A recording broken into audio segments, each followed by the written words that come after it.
Hello friends, రేపటి complete episode ఇప్పుడు ఈ వీడియోలో చూడండి. ఇక రాకేష్ కోపంతో గ్రాండ్ వెల్కమ్ పార్టీ. అక్కి అభయ్, మీరు ఏ విషయంలోనూ సంతోషంగా ఉండకూడదు. నేను ఉండనివ్వను. ఈ పార్టీ మీకు బ్యాడ్ ఎక్స్పీరియన్స్గా మిగిలిపోతుంది. ఇప్పుడు నేను ఈ పవర్ లేకుండా చేస్తే పార్టీ మీరు ఎలా జరుపుకుంటారు అక్కి అభయ్?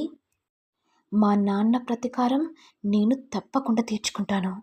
వీళ్ళు ఏడిస్తేనే కదా నాకు సంతోషంగా ఉండేది. అప్పుడు మా నాన్న కూడా సంతోషంగా ఉంటాడు. ఇదిలా ఉండగా యాదగిరి పార్టీకి రాగానే అను ఆర్యను చూసి చాలా సంతోషపడిపోతాడు. అను మేడం, ఆర్య సార్ ఇక్కడున్నారేంటి? అంటే జెండే సార్ వీళ్ళని పార్టీలో సర్ప్రైజ్ ఇవ్వడానికి పిలిపించారా ఏంటి? ఇప్పుడు అందరి ముందు అక్కి అభయ్కి సర్ప్రైజ్ ఇస్తారేమో. ఇక గౌరీ శంకర్లు కొట్లాడుకుంటుంటే ఇంతలో యాదగిరి వచ్చి, మేడం, అవును మీరేంటి ఇక్కడున్నారు? అంకుల్, ఈ పార్టీని ఏర్పాటు చేసిన వాళ్ళు మీకు తెలుసా? తెలుసమ్మా, బాగా తెలుసు. అవును, మిమ్మల్ని ఎవరు పిలిచారు? భలే ఉన్నావు బాబాయ్. అయినా మమ్మల్ని ఎందుకు ఇన్వైట్ చేస్తారు? మేమే కదా ఈ పార్టీ ఇన్వైట్ చేసింది. అంటే జెండే సార్ తెలివిగా అమ్మా నాన్నలతోనే అభయ్ అక్కికి సర్ప్రైజ్ ఇవ్వబోతున్నాడన్నమాట. అంకుల్, ఏం ఆలోచిస్తున్నారు? ఏం లేదమ్మా, పిల్లల వేడుకల్ని తల్లిదండ్రులు చేస్తున్నారు అని ఆలోచిస్తున్నాను. ఏమంటున్నారు? అంటే అదే అమ్మా, పిల్లల కోసం తల్లిదండ్రులు చేస్తున్నట్టుగా అనిపించింది అంటున్నాను. కాదంకుల్, పెద్ద ఉన్నోళ్ళు కదా, వీళ్ళు ఆస్ట్రేలియా నుంచి చదువుకొని ఇండియాకు వచ్చారంట. వాళ్ళ కోసం వాళ్ళ ఫ్రెండ్ ఏర్పాటు చేసిన పార్టీ ఇది. ఇక యాదగిరి మనసులో ఇదంతా జెండే చేయిస్తున్నాడన్నమాట. ఏంటి బాబాయ్, ఎప్పుడు మాట్లాడినా ఊ అంటే ఊహల్లోకి వెళ్ళిపోతున్నారు.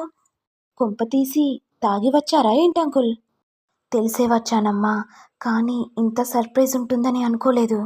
మేము కనిపించడమా? కాదు, మీరే వేరే వాళ్లకు కనిపించబోతున్నారు. ఎవరికి కనిపించాలో వాళ్ళకే. ఏంటి బాబాయ్, సంబంధం లేకుండా మాట్లాడుతున్నావు? కాసేపు ఆగండి, మీకే అర్థమవుతుంది. అప్పుడు గౌరీ మాట్లాడుతూ, బాబాయ్, ఈ అరేంజ్మెంట్ ఎలా ఉంది?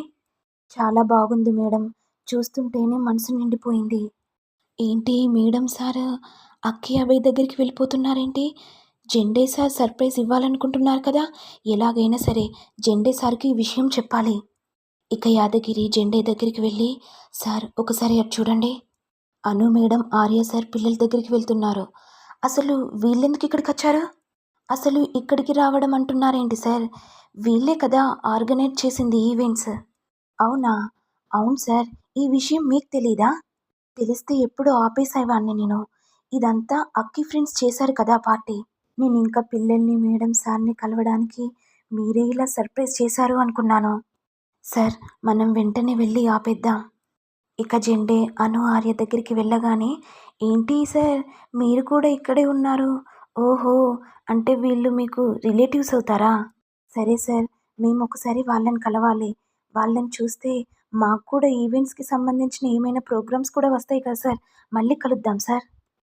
ఇక గౌరీ శంకర్లు అక్కి అభయ్ దగ్గరికి వెళ్ళగానే ఒక్కసారిగా కరెంటు పోతుంది. ఇదంతా కావాలనే రాకేష్ పవర్ని ఆఫ్ చేస్తాడు. ఇక వెంటనే రాకేష్ తన దగ్గర ఉన్న కత్తిని తీసి, అభయ్, ఈ చీకట్లో కత్తిని తీసి నిన్ను పొడిచి చంపేయచ్చు, కానీ చంపను, జస్ట్ చిన్న గాయం చేస్తాను. ఎందుకంటే మీ శత్రువు మిమ్మల్ని టార్గెట్ చేశారని తెలియాలి కదా. ఆ జెండే ప్రశాంతత పోవాలి. మీపై ప్రతీకారానికి జస్ట్ ప్రారంభం మాత్రమే అని రాకేష్ అంటూ ఉంటాడు. మరి నెక్స్ట్ ఎపిసోడ్లో ఏం జరుగుతుంది అనేది చూడాలి. ఇక ఇంతటితో రానున్న ఎపిసోడ్ ఎండ్ అవుతుంది. మరి మీకు వీడియో కనుక నచ్చినట్లయితే లైక్ చేయండి, షేర్ చేయండి, సబ్స్క్రైబ్ చేయండి. Thank you all.